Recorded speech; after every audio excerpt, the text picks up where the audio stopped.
வாக்கு திருட்டு பற்றி எதிர்க்கட்சி தலைவர் ராகுல் காந்தி அவர்கள் 2 மாதமாக பத்திரிகையாளர் சந்திப்பு நடத்தி ஓராண்டு காலமாக பாரதிய ஜனதா கட்சி தேர்தல் ஆணையத்துடன் கூட்டணி சேர்ந்துதான் இவர்கள் வெற்றி பெற்றிருக்கிறார் என்று பலமுறை நிரூபித்திருக்கிறார். அந்த தொகுப்பை இன்று இஸ்காஃப் சங்கமம் பல்சமய நல்லூர் இயக்கம் இணைந்து அந்த புத்தகத்தை வாக்கு திருட்டு மோசடி என்ற புத்தகத்தை இன்று நாங்கள் வெளியிட்டிருக்கிறோம்.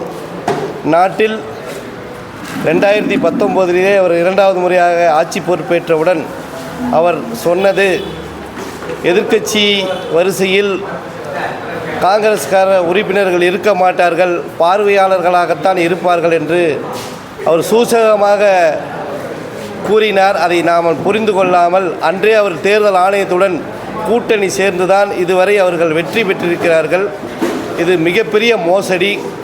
உடனடியாக பிரதமர் மோடி ராஜினாமா செய்ய வேண்டும். தேர்தல் ஆணையமும் அவர்களுக்கு எடுப்பார் கைப்பிள்ளையாக செயல்படுகிறது. ஒவ்வொரு குடிமகனுக்கும் 140 கோடி மக்கள் வாழ்கின்ற இந்திய ஜனநாயகத்திலே ஒவ்வொரு குடிமகன் கேட்டாலும் அவருக்கு பதில் சொல்ல வேண்டிய கடமை தேர்தல் ஆணையத்திற்கு இருக்கிறது. அதற்கு உச்சபட்ச அதிகாரம் இல்லை. ஜனநாயகத்தில் ஒவ்வொரு குடிமகனும் கேட்கிற கேள்விக்கு, ராகுல் காந்தி அவர்கள் கேட்கின்ற கேள்விக்கு அவர்கள் சரியாக பதில் சொல்வதில்லை. அவர் வழக்கு போடுவேன் என்கிறார்கள். வழக்கு போட்டாலும் அவர் சந்திக்க தயாராக இருக்கிறார்கள்.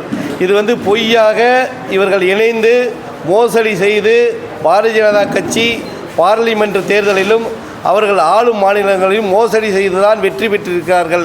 இதை எதிர்த்து நாங்கள் ராகுல் காந்தி அவர் பேசிய பேச்சை நாங்கள் புத்தகமாக வெளியிட்டிருக்கின்றோம். இனி வருங்காலத்தில் மக்களிடம் சென்று ஒவ்வொரு குடிமகனுக்கிட்டையும் இதை எடுத்து சொல்லி இவர்கள் மோசடி செய்ததை நிரூபிப்போம். இவர்கள் ஆட்சி விட்டு அகற்றும் வரை நாங்கள் எல்லாம் ஜனநாயகவாதிகள், இந்திய ஜனநாயகத்தில் நாங்கள் அனைவரும் ஒன்று சேர்ந்து போராடுவோம் என்பதை தெரிவித்துக் கொள்கிறோம்.